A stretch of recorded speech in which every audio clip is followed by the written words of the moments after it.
পহেলগাঁও হামলা একটি ঘটনা যা আমাদের নিরাপত্তা পরিস্থিতিকে নতুন করে ভাবতে বাধ্য করেছে। গত কয়েকদিন ধরে পুলওয়ামা জেলার পহেলগাঁওতে ঘটে যাওয়া এই হামলার পর নিরাপত্তা বাহিনীর কঠোর পদক্ষেপগুলো দেশের নিরাপত্তা ব্যবস্থায় এক বড় সংকেত হিসেবে দাঁড়িয়েছে। নিরাপত্তা বাহিনী এখনও পর্যন্ত 10 জন সক্রিয় জঙ্গিকে চিহ্নিত করেছে, যারা বিভিন্ন জেলায় ছড়িয়ে আছে। এই জঙ্গিদের মধ্যে 18 বছর বয়সী নতুন প্রশিক্ষণপ্রাপ্ত তরুণ থেকে শুরু করে বহু অভিজ্ঞ ও প্রশিক্ষিত জঙ্গিরাও রয়েছে। তবে একটি বিষয় পরিষ্কার, বাহিনী আর কাউকে রেহাই দিচ্ছে না ভারতের সেনাবাহিনী তৎপর জঙ্গিবাদের বিরুদ্ধে লড়াই করতে।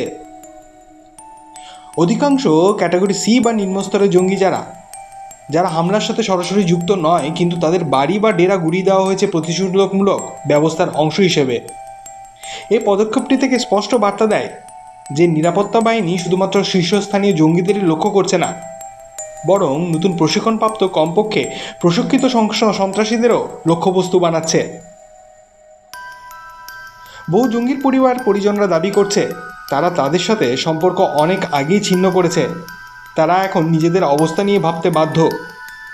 বাড়ি ধ্বংস হওয়ার পর একদিকে যেমন তাদের আত্মীয়দের কাছে আর কোনো আশ্রয় নেই, তেমনি অন্যদিকে সমাজে তাদের সম্মানও একেবারে হারিয়ে গিয়েছে।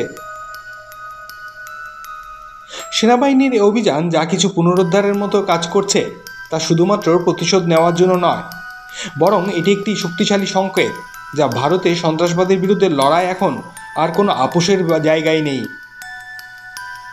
এটি স্পষ্ট যে সন্ত্রাসবাদের বিরুদ্ধে লড়াইয়ে ভারত আর কোনো নমনীয়তা দেখাবে না। পহেলগাঁও হামলার পর যে কঠোর পদক্ষেপ নেওয়া হয়েছে তা একদিকে যেমন দেশবাসীকে আশ্বস্ত করছে, অন্যদিকে তেমনি বিদেশি শক্তিগুলোকেও বুঝিয়ে দিয়েছে যে ভারত এই ধরনের সন্ত্রাসবাদী কার্যকলাপকে বরদাস্ত করবে না। এই পরিস্থিতির মুখে প্রশ্ন এখন একটাই, বাংলাদেশ, পাকিস্তান বা বিশ্বের অন্য যে কোনো সন্ত্রাসী সংগঠনের কাছে ভারত এক কঠোর বার্তা পৌঁছে দিয়েছে, সন্ত্রাসবাদের বিরুদ্ধে ভারত লড়াই করতে প্রস্তুত।